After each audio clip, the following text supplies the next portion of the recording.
Exodo Kapitulo 12. At ang Panginoon ay nagsalita kay Moises at kay Aaron sa lupain ng Ehipto, na sinasabi, ang buwang ito'y magiging sa inyo'y pasimula ng mga buwan, siyang magiging unang buwan ng taon sa inyo. Salitain ninyo sa buong kapisanan ng Israel na inyong sabihin, sa ika-10 araw ng buwang ito ay magsisikuha sila sa ganang kanila, bawat lalaki, ng isang kordero, ayon sa mga sangbahayan ng kani-kanilang mga magulang, isang kordero sa bawat sangbahayan. At kung ang sangbahayan ay napakakaunti upang kumain ng isang kordero, ay siya nga at ang kanyang malapit na kapitbahay ay magsasalo-salo sa isa ayon sa bilang ng mga tao, ayon sa bawat tao na kumakain gagawin ninyo ang pagbilang, sa kordero. Ang inyong korderong pipiliin ay yaong walang kapintasan, isang lalaki, na iisahing taon, inyong kukunin sa mga tupa, o sa mga kambing. At inyong aalagaan hanggang sa ika-14 na araw ng buwang ito, at papatayin ng buong kapulungan ng kapisanan ng Israel, sa paglubog ng araw.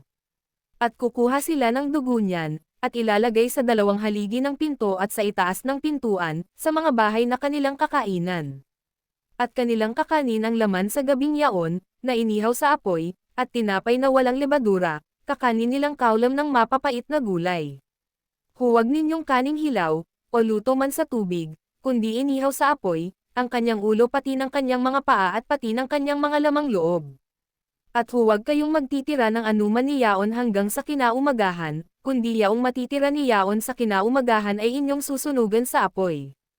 At ganito ninyo kakanin, may bigkis ang inyong baywang, ang inyong mga pangyapak ay nakasuot sa inyong mga paa, at ang inyong tungkod ay tangnan ninyo sa inyong kamay, at inyong kakaning dali-dali, siyang Pasko ng Panginoon.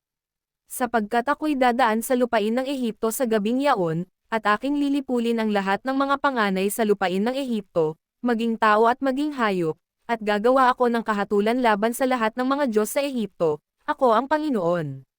At ang dugo ay magiging sa inyo'y isang tanda sa mga bahay na inyong kinaroroonan, at pagka aking nakita ang dugo, ay lalampasan ko kayo, at walang salot na sa inyo, napapatay sa inyo, pananakit ko sa lupaing Ehipto. At ang araw na ito'y magiging sa inyo'y isang alaala, at inyong ipagdidiwang na pinakapista sa Panginoon, sa buong panahon ng inyong lahi ay inyong ipagdidiwang na pinakapista na bilang tuntunin magpakailanman. 7 araw na kakain kayo ng tinapay na walang lebadura, sa unang araw ay inyong ihihiwalay sa inyong mga bahay ang lebadura, sapagkat sino mang kumain ng tinapay na may lebadura mula sa unang araw hanggang sa ika-7 araw ay ihihiwalay sa Israel, ang taong yaon.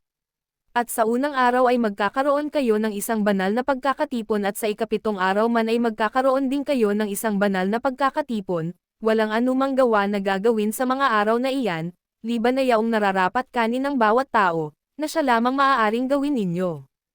At iyong ipangangilan ang pista ng tinapay na walang lebadura, sapagkat sa araw ring ito kinuha ko ang inyong mga hukbo sa lupain ng Ehipto, kaya't inyong ipangangilan ang araw na ito sa buong panahon ng inyong lahi, na bilang tuntunin magpakailanman.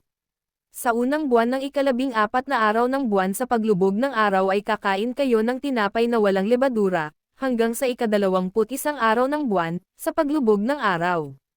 7 araw, na walang masusumpungang lebadura sa inyong mga bahay, sapagkat sino mang kumain yaong may lebadura, ay ihihiwalay sa kapisanan ng Israel, ang taong yaon, maging taga-ibang lupa, o maging ipinanganak sa lupain.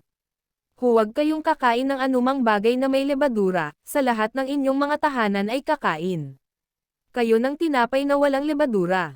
Nang magkagayo'y ipinatawag ni Moises ang lahat ng matanda sa Israel, at sinabi sa kanila, kayo'y lumabas at kumuha kayo ng mga kordero ayon sa inyong sangbahayan, at magpatay kayo ng kordero ng Pasko.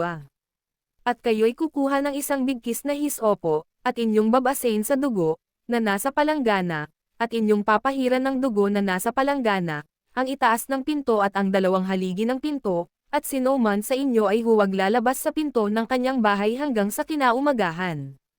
Sapagkat ang Panginoon ay daraan upang sugatan ang mga Egyptyo, at pagkakita niya ng dugo sa itaas ng pinto at sa 2 haligi ng pinto, ay lalampasan ng Panginoon ang pintong yaon, at hindi niya papayagan ang manunugat ay pumasok sa inyong mga bahay na sugatan kayo.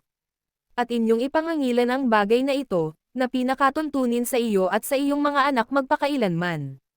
At mangyayaring pagdating ninyo sa lupain na ibibigay sa inyo ng Panginoon, gaya ng kanyang ipinangako, ay inyong tutuparin ang paglilingkod na ito.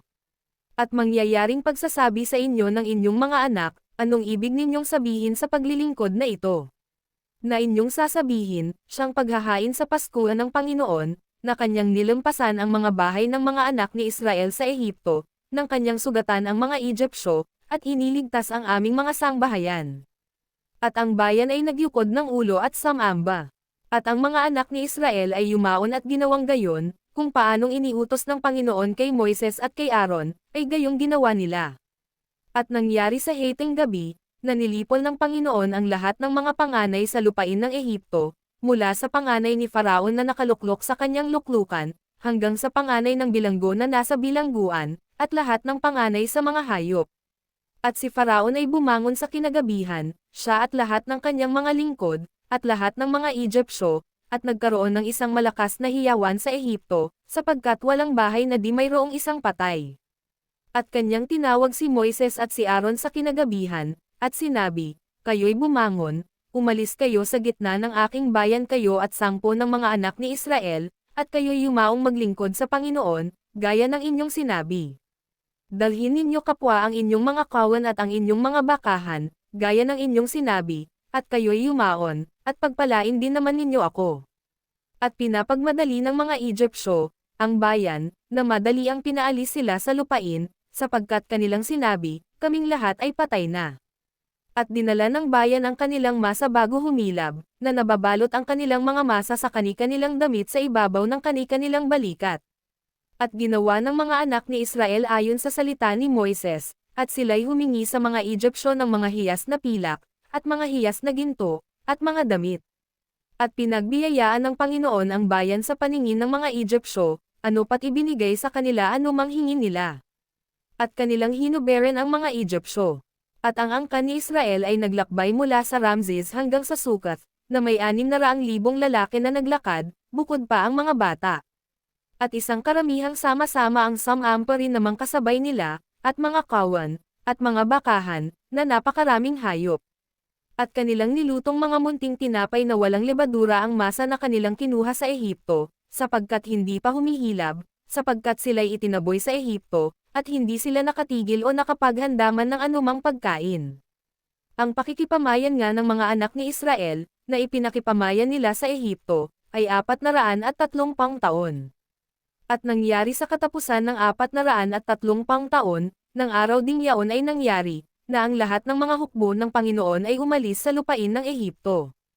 Ito ay isang gabing pangingilin sa Panginoon dahil sa paglalabas niya sa kanila sa lupain ng Ehipto. Ito ay yaong gabi ng Panginoon na ipangingilin ng lahat ng mga anak ni Israel sa buong panahon ng kanilang lahi, at sinabi ng Panginoon kay Moises at kay Aaron, ito ang tuntunin sa Paskua, walang sino mang taga-ibang lupa na kakain ni yaon, datapwat ang alipin ng bawat lalaki na nabili ng salapi, pagkatuli sa kanya'y makakakain nga ni yaon, ang nakikipamayan at ang alilang binabayaran ay hindi kakain ni yaon, sa isang bahay kakanin, huwag kang magdadala ng laman sa labas ng bahay, nisisira kayo ng kahit isang buto ni yaon, ipangingilin ng buong kapisanan ng Israel, at pagka ang isang taga-ibang lupa ay makikipamayan kasama mo, at mangingilin ng Paskua sa Panginoon, ay tuliin lahat ang kanyang mga lalaki at saka siya lumapit at ipangilin, at siya'y magiging parang ipinanganak sa lupain ninyo, datapwat sino mang dituli ay hindi makakakain ni yaon, isang kautusan magkakaroon sa ipinanganak sa lupain, at sa taga-ibang bayan na nakikipamayang kasama ninyo. Gayon ginawa ng lahat ng mga anak ni Israel,